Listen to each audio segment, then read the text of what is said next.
Welcome to Between the Horns, brought to you by your Southern California Toyota dealers. I'm Kirsten Watson, and I'm joined by some really amazing guests. And also, I feel like the usuals of the show. Yeah. I'm filling in for the day. Well, but I'm amazing. You are amazing, very much so. I'm next to Stu? Super Bowl champion and Rams analyst DeMarco Farr, and then Rams senior staff writer Stu Jackson. Guys, Unamazing.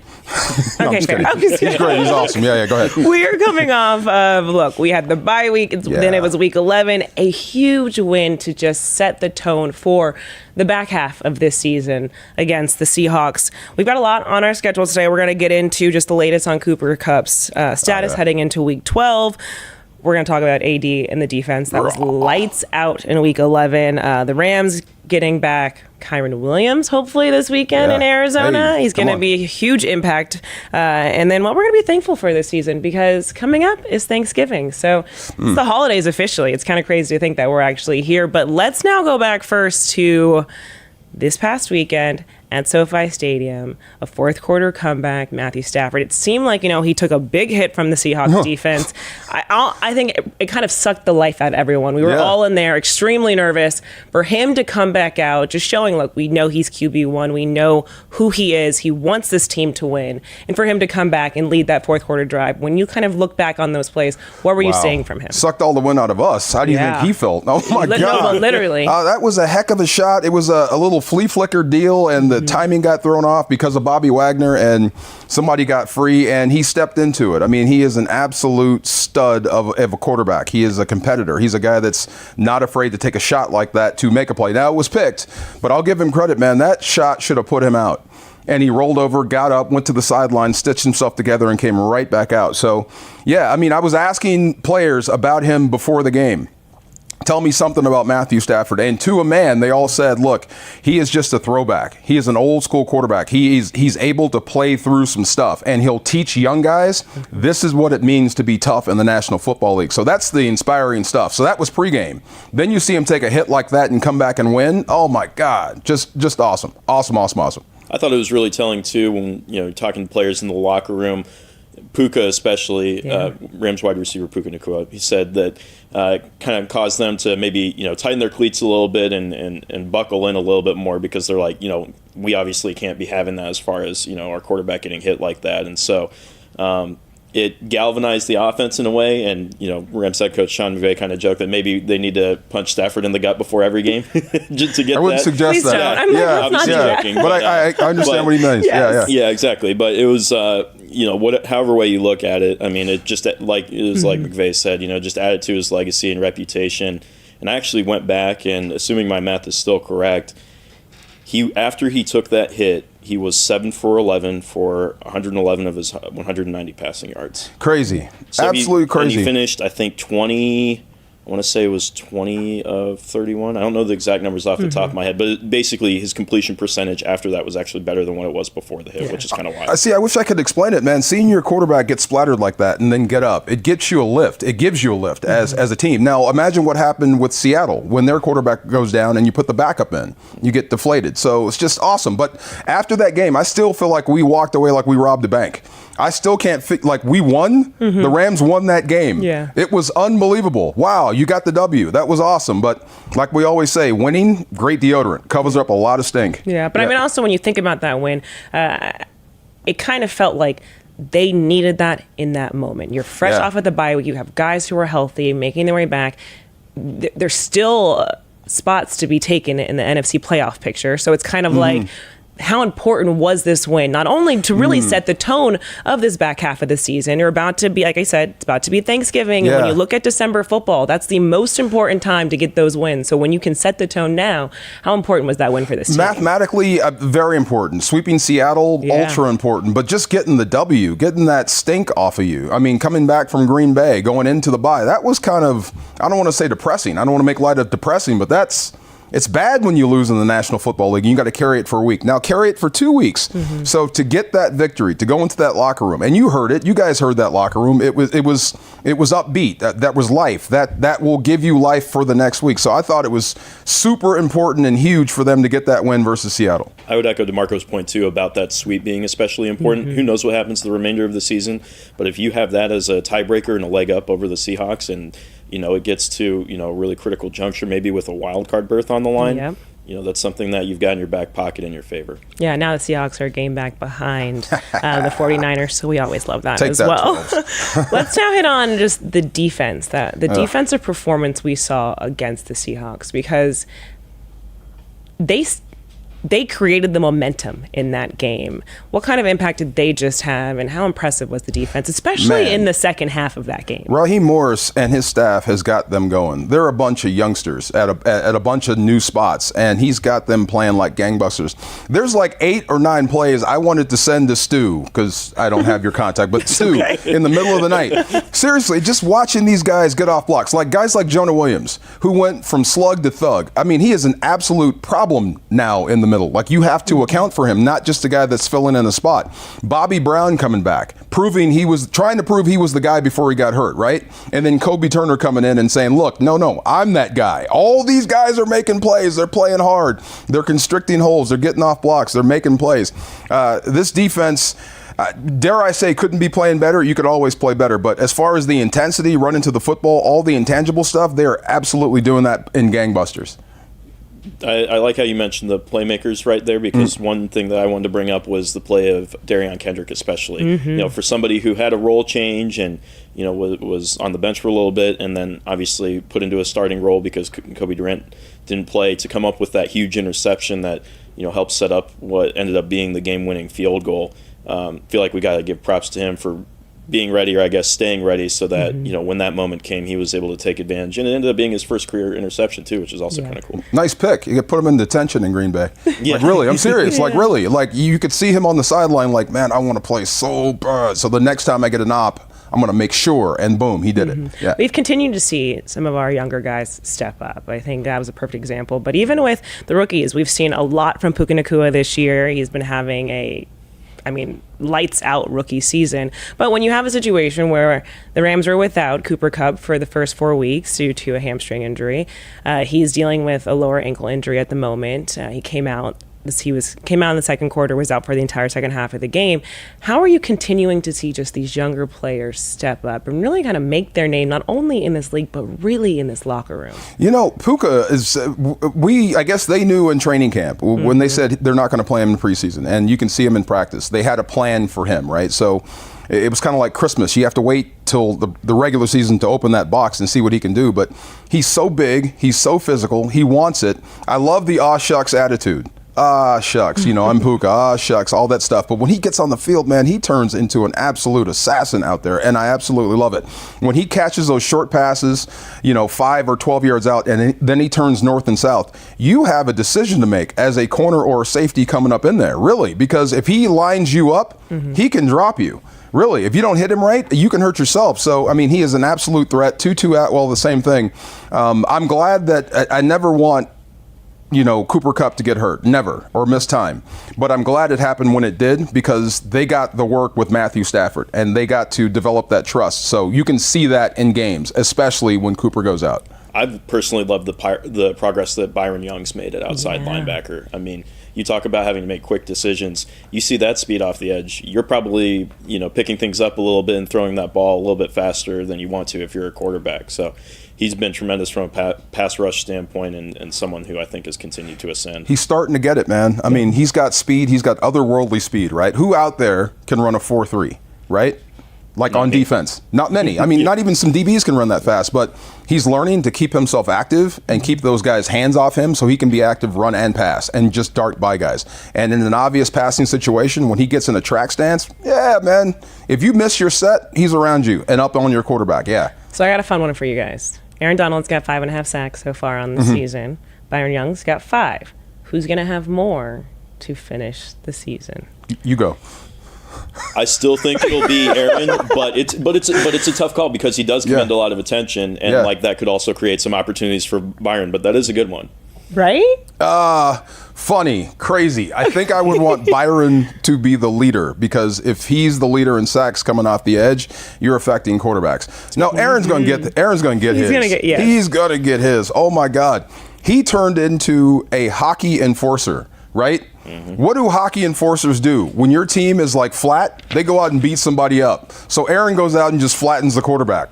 changes the entire game. Flattens Geno. They have to bring in Locke. We get the pick right after. Changes the entire game. So that's what special guys do, and that's why guys like him will be immortalized.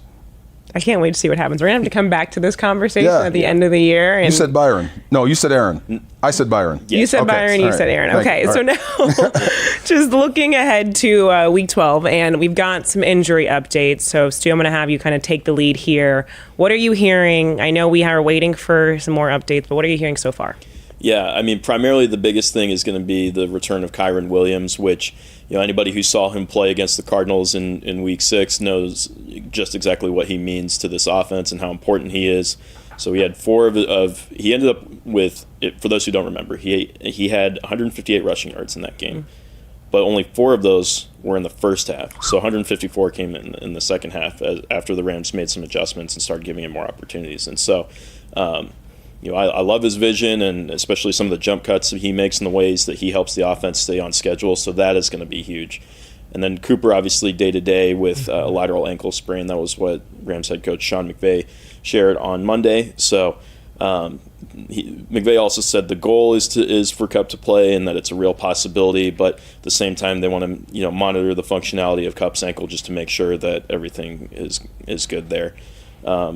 Those are really the main ones. I mean, there are some other bumps and bruises that McVay kind of mentioned. Quentin Lake with some hamstring soreness, and Puka Nacua, who's dealing with a shoulder injury, who's day to day, and then I think Ben Skronik had a hip pointer as well. I'm sure there might be a couple others I'm forgetting, but those are the main ones that come to top of mind right now. Skronik can't be hurt. He just eats rusty nail sandwiches. Know, right? He'll be out there. Yeah, I love this dude. Yeah, it's funny, right? Kyren coming back, can't wait. Happy, so happy. Royce Freeman just came off, 17 for 73? So the butt and gut guys up front, the O-line, have been doing a great job no matter who's back there.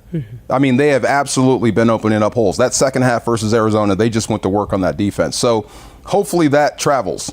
I mean, it's the same group you're playing against with the same 5 offensive linemen plus Kyren coming back. So I expect similar results running the football. Maybe not wait until the second half to get it done, but you should be able to run the football on the Cardinals. What have you liked just from what we've seen from Kyren Williams this year? And yes, we know he went down with the injury after Week 6, but when you look at those first 6 weeks of his performance, what did you really like and how you've seen kind of him really elevate the run game? We were going off.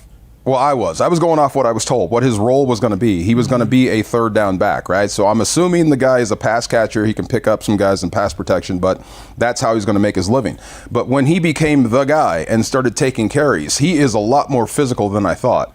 He really is. I mean, he runs through tackles. He's great at surfing the hole. He's very smart, very intelligent, sets up his blocks well. And when it comes down to a one-on-one situation with the free hitter, he goes in there and takes that guy on. That surprised me. And he's scrappy around the goal line. I love it. So I never thought I would see that out of a guy I termed as a third down back. So no, he's not a third down back. He's an every down back. So that's the thing that really changed my mind about him. Well, in what you mentioned just now about the pass protection, I think that was a pretty big aspect in him becoming an every down back as well. Not that I thought that it was necessarily something that he needed to work on, but I think, if you're Sean McVay and you're trying to, figure out which running backs you can trust and put out there consistently, one way to earn opportunities on every down is to be a reliable pass protector in those known passing situations and knowing those assignments, and that's something that he's taken a lot of pride in this season. Well, with the return of Kyren Williams, as well as an update on Cooper Kupp, head coach Sean McVay spoke with the media a bit ago. I think you want to be smart about it. I think you want to be able to try to simulate some drills, without the risk of injury, to be able to just get him back to some of the things that, are going to occur on Sunday. And, you can't ever truly simulate those things, Gary, but it wasn't like it was too long ago. You certainly don't take anything for granted, but if he's feeling good, we want him to be able to have a normal workload. And I know he's excited to be back, and his teammates are excited to have him. All right. Next, let's get into, we're going to look ahead. It's now Week 12, which sometimes is kind of crazy to think about as to how we are already at Week 12 in this regular season. Wow. It feels like we're about to be in the playoffs. So you're going to blink and it's going to be right there. But with Week 12, we've got the big win off of the Seahawks. Now it's time to go face another divisional foe with the Cardinals. They were able to get the best of them earlier this season. How important is this win going, or is a win against the Cardinals going to be for this Rams team? I think it's super important. You have a chance to sweep two division rivals, division foes. So, and it's a team that you can beat and should beat, and you already did beat this year. So, yeah, I think it's ultra important to get that for the NFC West. And when you start talking about wild cards and chasing down playoff spots and, just keeping the momentum going, I think that's more important. And when I talk to Sean McVay, that's, what we talk about. It's about keeping that momentum going. When you get that win, you want to get another one and string together another one. Next thing you know, it's, week 15, 16, and we are talking about playoff slots, and they start putting X's and Y's next to your team's name. So, but that all starts with a streak, some sort of streak. 1 win, 2 wins, 3 wins, 4 wins. So you got one versus Seattle. Let's see if you can get another one versus Arizona and keep that ball rolling. You saw how important that momentum was during the Super Bowl season, obviously, with the run or the stretch the Rams had in December especially. Would be nice to have that momentum started already and continuing to pick up steam in November leading into December. Now, when the Rams faced the Cardinals earlier this season in Week 6, they beat them 26-9. They were without Kyler Murray, but now Kyler is back. He's played his last 2 games coming off of the ACL injury, so this will be their first time seeing him this year. His return has been, he's 1-1, couple touchdowns, interception. It's been, I think obviously they're really excited to have him back for the Cardinals, but how are the Rams going to have to limit his run game, and really find ways to, I don't want to say stop him, but I guess I do, find ways to limit him offensively to take the advantage in this matchup? Do your best to contain him. I mean, it's hard. I made a joke about him. He should have to dribble when he scrambles because it's not fair. It's not. I mean, he's just so quick, so fast. He can take off, and he might be the fastest guy on the field, and he happens to be the quarterback, and it's a nightmare. But if you keep him bottled up, and I'll say this, this is old school Kyren Williams going back to Russell Wilson, these small scramblers. If you make him throw from the golf cup, make him throw from the pocket, so he has to throw up and out. He's not that tall, he can't see. He may throw you one. If you make him scramble up the gut versus outside where he doesn't have the benefit of the sidelines, you can get shots on him and slow him down. But Kyren Williams he's a balanced breakfast. He's a full-time job trying to stop him. Right in, left in, up the gut. You've got to bring it all in unison to keep him in there, and then that's only half of it. Now you got to get him on the ground. But he's a guy that if he does scramble, you can get licks on him. He's turned the ball over. He's still the same Kyren. There's not a pass he doesn't like from anywhere, any arm slot. He'll try to wing it down there. So, he throws up 50-50 balls. He's not unbeatable. But I'll tell you what, if you let him get momentum and you let him get started and get in a rhythm, he's almost impossible to stop. So get after him early. Let Aaron do what Aaron does. Get after quarterbacks, rattle this guy, and let him know he's not safe for the day. Stu, quickly, how many times do you think people are going to confuse Kyler and Kyren over the weekend? Did I just do that? Did I? Actually, yeah. Kyler, Kyren. But you know what? Wow, okay. You know what's funny? I've been thinking about this all day. I'm like, don't say Kyren, just say Kyler. And like going back and forth. And I'm like, wow, I love that word. Well, I can't say what I really want to call Kyler. Okay. But anyway, go ahead. Well, we like Kyren better here with the Rams, so it's fine. But go ahead, Stu. With a quarterback like Kyler, obviously the thing that comes to mind is being sticky in coverage or knowing those sticky coverage rules, right? Somebody who can escape the pocket, obviously with the launch point that he can have on some of his throws when he does try to make those off-platform, off-schedule throws. You got to be on your P's and Q's if you're a defensive back, and so that to me is one of the biggest keys when it comes to trying to limit him. In addition to trying to keep contained on the edges as much as you reasonably can. And Hollywood Brown is a problem. He's a guy that's uncoverable. Yeah. With a great quarterback, I think he'd be in the Pro Bowl. And John Connor, man, they're just built different out of Pitt.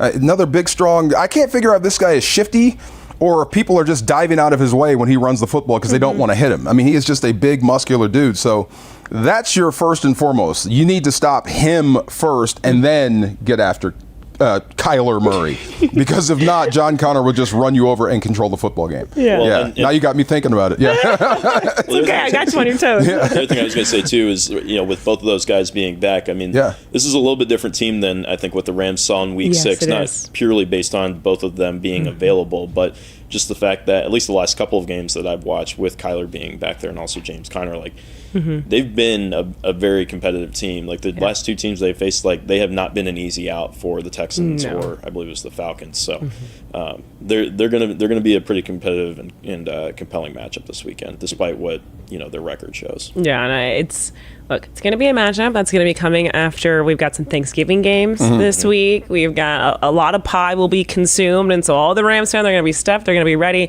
to watch this matchup. So with Thanksgiving being a couple days away, around the corner, literally, what are you guys most thankful for when it comes to?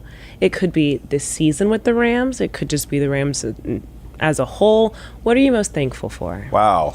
What are you most thankful for?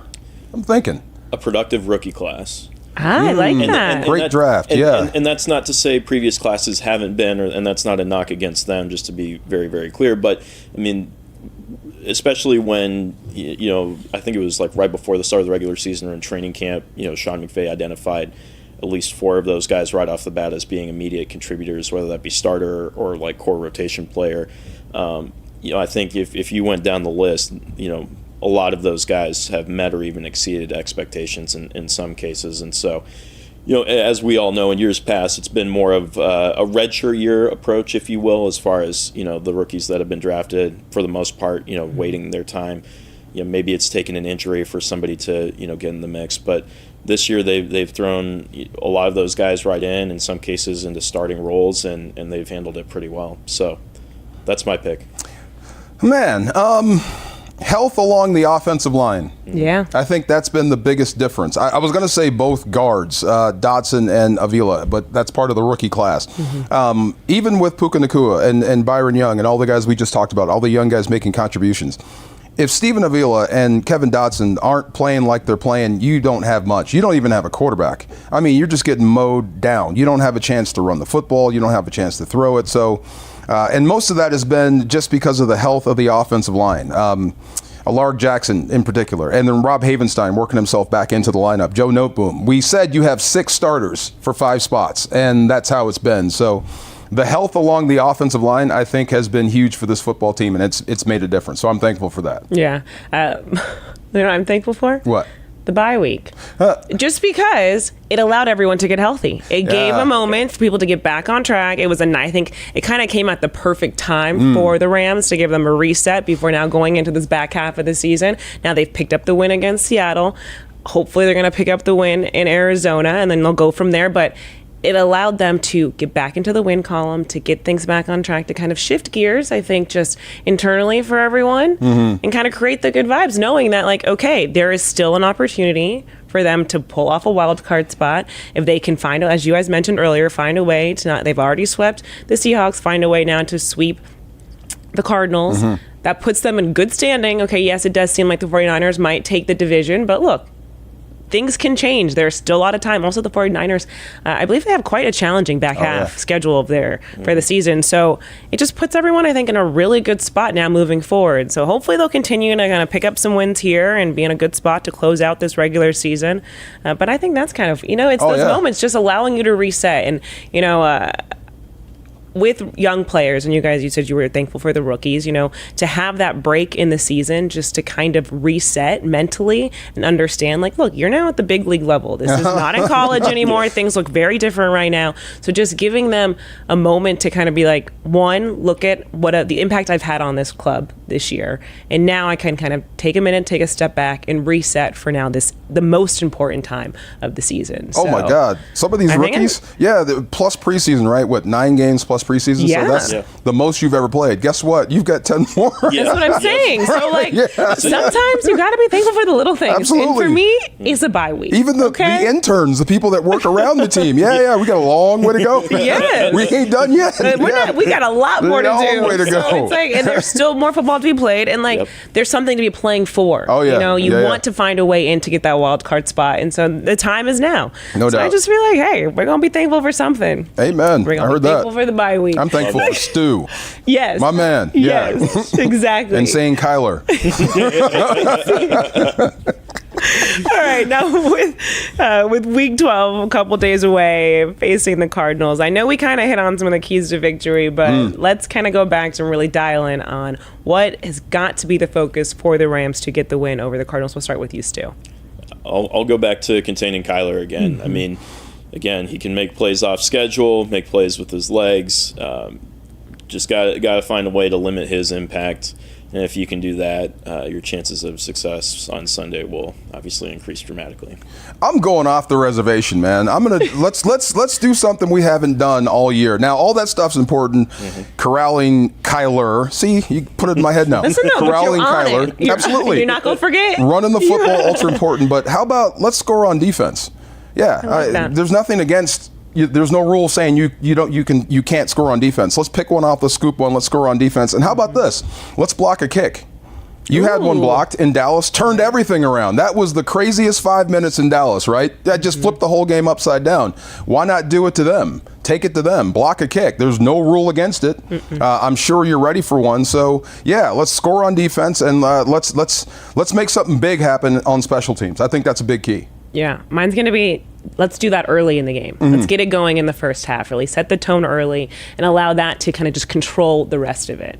Because I think, especially when you kind of look at what these last couple games have looked like, it's been the second half that's been the key. And I think if they can just kind of adjust that to now being in the first half, really setting the tone early in the game, I think that can be kind of all the difference and get on the board early and hopefully come out with a win. And we'll go from there. Absolutely. Get ready for, 2 in a row. Two in a row Keep it going. is called a streak, see? Yeah. A win streak. That's what we're looking for. That is what we're looking for. So watch out, Kyler. We're coming for a win streak. Absolutely. All right, y'all. Well, it has been an absolute pleasure to hang out with you guys today. Yeah. Happy Thanksgiving. Happy Thanksgiving. Eat lots. Yes. What's your favorite Thanksgiving food? More. Okay. Yeah. I like it. How about you, Stu? What you looking forward to? Yes. More. To be full. Yes. Yeah. To be very full. There is no Thanksgiving dish that I will turn down. So. All right. Well, Stu and DeMarco, thanks for hanging out with me. And to all of our Rams fans, thank you for tuning in to Between the Horns, brought to you by your Southern California Toyota dealers. Happy holidays, happy Thanksgiving from all of us, and we will catch you next week.